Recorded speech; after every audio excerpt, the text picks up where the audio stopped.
The old-time preacher was going at it, describing in great detail how unworthy and wicked humanity is. He ran through an extensive catalog of the sins and transgressions of the congregation, not forgetting to include himself as one who had fallen short. "Oh Lord," he shouted, with his arms extended and an agonized look upon his face, "without you, we are but dust." And he would have continued, but about that moment a little girl turned to her mother and in a loud voice asked, "Mommy, what is but dust?" Well, have you ever felt like butt dust? Worthless, lower than low, just taking up space on this planet. Have you ever said, "I wish I'd never been born"? We've all felt that way at times, and the feeling can strike at any moment. And even the most positive people are not immune. Everything seems to be going along fine, and then bam, something happens, and suddenly your whole world gets turned upside down. Most of the time we can deal with the ups and downs of life and keep our bearings, but when major life-changing events happen, a death in the family, a serious illness, a complete reversal of our financial situation, our lives can seem to spin perilously out of control. And often, calamity strikes a multifaceted blow. A divorce that also decimates our social network of friends and extended family. Or a medical diagnosis that not only strikes at the core of our health and wellness, but threatens our financial security as well. Well, if things ever got so bad that you found yourself saying, "I wish I'd never been born," you're not alone. The Hebrew Scriptures tell the story of Job, a wealthy man with a big family and a lot of friends. And almost overnight, Job lost his fortune, became stricken with a painful, debilitating illness. His family members began to die off, and the few friends who stuck with him told him he should just curse God and die. And throughout the book of Job, we find him saying variations on the theme, "I wish I'd never been born. I wish I had died at birth. I wish I could die now." Well, when despair settles like a damp, cold fog, it's tempting to want to simply give up. We begin to think that things will never change, that this current situation that we're in is our new lot in life, or as the current cliche has it, the new normal. And like Job, we completely lose our perspective, allowing our current circumstances to lead us down a path of despair and discouragement. Do you ever feel like you aren't making a difference? Maybe you think you're replaceable and anyone could do what you do. Maybe you feel like a failure. Maybe you feel helpless in the face of the world situation. We all feel like that from time to time, and for some of us, it really does get so bad that we wish we'd never been born. And when that happens, it's time to George Bailey your life. Remember George Bailey from It's a Wonderful Life? He had so many things go wrong that he actually wished he'd never been born. God gave him the wish, the ability to see what would happen had he never been born, so that he could see how many lives he had touched and just how important he was. He stopped a pharmacist from giving a boy poison instead of medicine.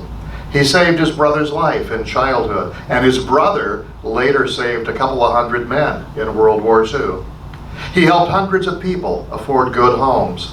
He and his wife created a beautiful family that wouldn't have existed without him. And as George Bailey learned, the very fact that you are here is proof that you're important to the universe. You're an essential part of the grand scheme of things. I once saw a bumper sticker which said, "Trust God, because God don't make no junk." Well, the grammar may be a little off, but the sentiment is correct. God does not make defective or unimportant products or people. A few years ago, Martin Scorsese made a movie titled Hugo. It was set in Paris, and it was about a boy who lived with his father in the Grand Central train station. His father was in charge of looking after all of the clocks in this vast facility. And one night his father died, and Hugo had no place to go. And he was afraid he would be sent to an orphanage. So he just continued to live in the clock tower, high above the city of Paris. And one day he met a young girl whose grandfather had a shop in the train station. They became friends, and they spent a lot of time together discussing life and what it all means. And when the conversation turned to one's purpose in life, the girl said, "I wonder what my purpose is." And Hugo replied, "Everything has a purpose. Clocks tell you the time. Trains take you places.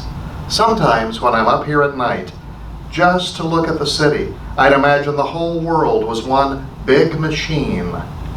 Machines never come with any extra parts, you know. They always come with the exact amount they need. So I figured if the entire world was one big machine, I couldn't be an extra part. I had to be here for some reason. And that means that you have to be here for some reason too. Well, the truth is there are no worthless people in the world. There are merely people who have been careless with the incredible gift that they are. Too many of them have been persuaded to do nothing, to say nothing, and to hear nothing about their true worth and potential. Now, it's one thing for us to say that everyone is here on purpose, and that we all have a purpose, and that part of our job on earth is to find our purpose and live our purpose. But what if we don't believe it? What if we won't believe it? What do we do to convince ourselves that we are not but dust? Well, here are a few practical things you can try. Pay attention when the lows hit. It's so easy to get consumed by what's going on in the world. And this year has been an almost unbelievable succession of negative dramas. And if we're not careful, we become obsessed with current events, which may make us feel powerless and worthless. Instead of becoming absorbed by the "as the world turns" soap opera, pay attention to what's going on in your head. It might just be that you need to replace a thought or try to do something different than what you're doing now in order to change your outlook. Now, we all know this, but too often we don't realize how negative we're being. We think we're being realistic. After all, CNN says it's all going to hell, so I guess we're doomed. Well, what we've got to do is make the effort to do some critical thinking, to think for ourselves as opposed to just taking in what they're shuffling out. Being fully aware of our thoughts doesn't come naturally for most of us, but with practice, you'll be able to recognize your thoughts of doom and lack of self-confidence, that these are just thoughts in your head, and you can do something about them. Ernest Holmes said to learn how to think is to learn how to live. And our slightly catchier version of that is change your thinking, change your life. And that's not just a slogan. No matter what's happening out there, each of us is always just one thought away from a higher, better life. Another thing you can try is to remember the times when you felt confident. If you're feeling low about yourself and you can't think your way out of the situation, try looking to the past, to times when you used to feel better. We've all had our times when we feel as if we're on top of the world. And because our feelings are created by our thoughts, we can always change the way we feel.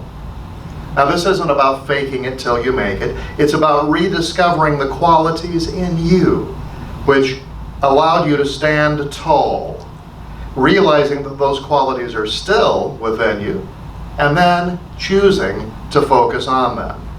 Remembering that what you focus on consistently is what you'll experience. So remember that if you were happy before, you can be happy again. And a third thing to try, perhaps most important, be grateful for what is going right. Practicing gratitude is a powerful technique. The energy of gratitude can withstand hurricanes, depressions, pandemics, and anything else that attacks. And in a crazy, confusing, mixed up world, being grateful isn't complicated. All you have to do is think of 5 things that you're grateful for every day. Do it in the morning. Do it before you go to bed. Better yet, do it in the morning and in the evening. Just 5 things for which you're grateful. Write them down. Get in the habit of being appreciative for everything you have in life.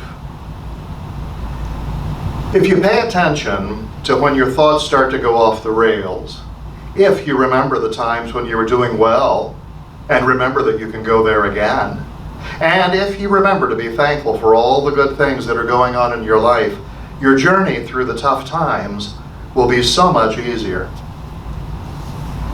It's easy to feel disappointment for not living up to our expectations, our own or others. We may not have the job we want. We may not be bringing in enough money. We may not have won an Olympic medal, or published a book, or started a nonprofit to bring about world peace. That doesn't scratch the surface of what we haven't done. But it's not about what we've not done. It's about what we have done. It's often the things we take for granted, the things we overlook, that have made the biggest impact. It's the time you gave a friend advice, or made her laugh during a time of struggle. It's the time you shared a life-inspiring book or a movie with someone that they never would have read or seen if it weren't for you. It's the time you believed in someone and cheered them on so that they finished school, finished a race, or gave a speech to a large audience even though they were afraid.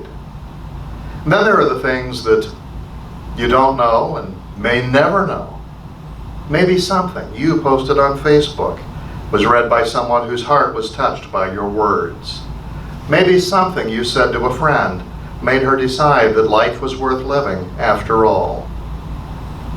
The novelist Victor Hugo said something interesting. I'm not totally useless. I can be used as a bad example. Well, I assume he said that tongue-in-cheek, a la Mark Twain, because Victor Hugo also said, there are no weeds, and there are no worthless people. There are only bad farmers. In other words, we have what it takes if we take care of what we have. What would be different if I had never been born? What would be different if you'd never been born? We can't know for sure, but we do know some things. If you give it some thought, you'll realize that you've made great contributions to your world. And if you still find yourself thinking that your contributions don't measure up, remember this. The fact that you're still here means that you can still do something about that. The world says that everyone is replaceable. The world is wrong. You are not replaceable. And let's go a little deeper. How many people would have lost a friend, a coworker, a mentor, a brother, a sister, a mother, a father, or a child if we hadn't been born? What would have happened to your friend whom you helped get a job? What would have happened to the cats or dogs who needed a home? Spend just a little time thinking about this and you'll begin to realize how many lives you've touched. And each life you've influenced created ripple effects that carry on across countless lives. You do make a difference. And the world needs you to keep making a difference. As George Bailey's angel Clarence put it, strange, isn't it? Each man's life touches so many other lives. When he isn't around, he leaves an awful hole. And what about the people who've touched your life? Many have, you know. So if a friend or a neighbor helped you through a hard time or a difficult task recently, let her know. If someone taught you something that's really helped you grow as a person, tell him. If talking to a friend puts a smile on your face after a long and draining day, tell him. If you miss one of your college or high school friends because she was always so much fun, tell her. Perhaps, just perhaps, if we reflect on how our lives have been a gift and take the time to let others know just how much their lives are a gift, we can begin to see the world with new eyes. The Bible says, "Do not neglect to show kindness to strangers, for in this way some, without knowing it, have had angels as their guests." Well, maybe your kindness will be helping an angel, or maybe your act of kindness makes you the angel for someone who badly needs one.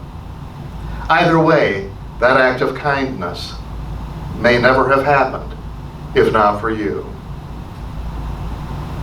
We all have gifts to give, regardless of what kind of times we're living in. And here are 5 simple gifts that are profound that you can give today. Number 1, your attention. People complain about being lonely when they're surrounded by people every day. Unless you live in the wilderness miles away from your nearest neighbor, how could you possibly be lonely?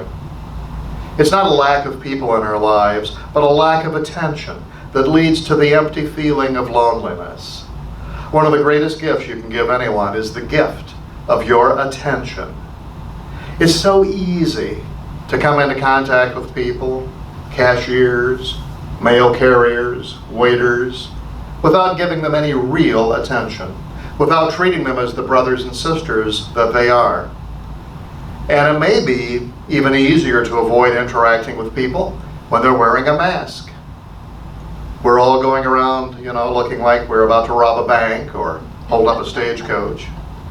But underneath the mask, we're still people, and we're still a part of each other's world, whether we acknowledge it or not. So pay attention to the people who are part of your life. They are truly one with you, and you are one with them. When you give them your attention, you're doing your part to promote a namaste consciousness in your world. Second gift you can give today is your appreciation. No one wants to be taken for granted. Everyone enjoys a compliment. You'll never know how much good you may do by simply expressing your appreciation for others. The nice thing you have to say to one of your fellow travelers may be the one bright spot in an otherwise horrendous day. The third gift, your acceptance. Think back to when you were in high school. Chances are you spent an awful lot of time wondering if you were popular, wondering if you could ever be part of the in crowd, worried that you weren't really fitting in. As we get older, we tend to get past that, but I think we still want to be accepted for who we really are. It's exhausting to try to be someone we're not. It's so much easier if we can just relax and be ourselves. The law of giving and receiving says that when we accept others for who they are, they will tend to accept us for who we are. Treat yourself by treating people the way you want to be treated. The fourth gift we can give today is forgiveness. Forgiveness tends to be the 800-pound gorilla in our teaching. We can get excited about prosperity, blessings, and love, but forgiveness, that can be hard. But we know that by practicing forgiveness, we're freeing ourselves of resentment and hate and opening the channels for good in our lives. Unless we forgive, we cannot hope to be forgiven. As it's written, forgive us our trespasses, as we forgive those who trespass against us. And the fifth gift you can give others today is your light. There used to be a character in Al Capp's Lil Abner comic strip who always had a black cloud hovering above his head. And from time to time, that black cloud seems to be hovering above our heads.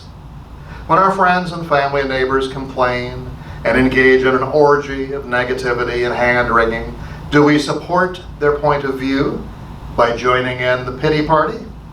Or do we make an attempt to shine some light on the situation?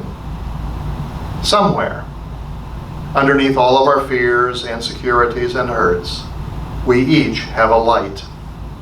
We are all worthy, beautiful, and valuable to the world around us. Believe it, and then act on it by doing something from your heart. And of course, when you give your light, even more light will be available to you. Because the universe operates through a dynamic exchange. Giving and receiving are different aspects of the flow of energy in the universe. And in our willingness to give that which we seek, we keep the abundance of the universe circulating in our lives. Ask yourself how many lives you will make an impact on today and for the rest of your life. In the words of Rabbi Hillel the Elder, if not you, who? If not now, when? What if, as Job and George Bailey wished, you'd never been born? It's a pretty depressing thought. The antidote is up to you. We've discussed some ways to deal with that attitude. To sum up, what's the best way to feel better about yourself? Help someone else feel better about himself.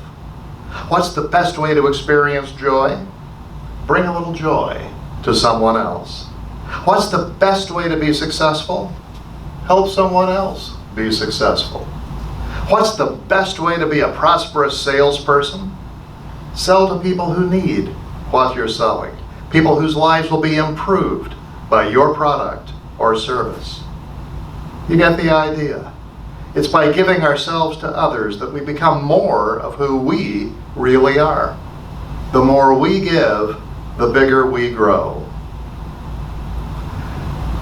One of my colleagues is Reverend Dr. Bob Lucken.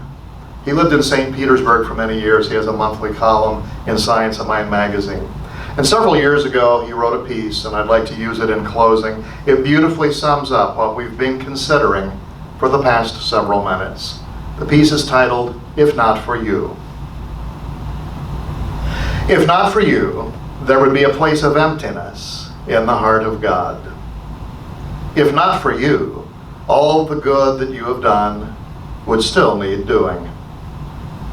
If not for you, the spark of your ideas would not have ignited a fire in others. If not for you, the key role that you played in life's drama would remain unfilled. If not for you, at least one person would not have awakened to his or her dreams. If not for you, your triumphs could not be examples to inspire others. If not for you, someone who needed love would not have received it. If not for you, a life would have been shortened or never existed. If not for you, the song of life would have missed a beat. If not for you, your gifts would remain ungiven. If not for you, another might have suffered in your place. If not for you, someone would have had no path to follow. If not for you, there would be one less smile, one less laugh, and one less hug. If not for you, there would be less mystery. If not for you, an animal might be homeless or a garden left unplanted. If not for you, something would be missing. You have always made a difference. Who you are is important every day. You are the face, the heart, and the soul of God. Namaste. Namaste.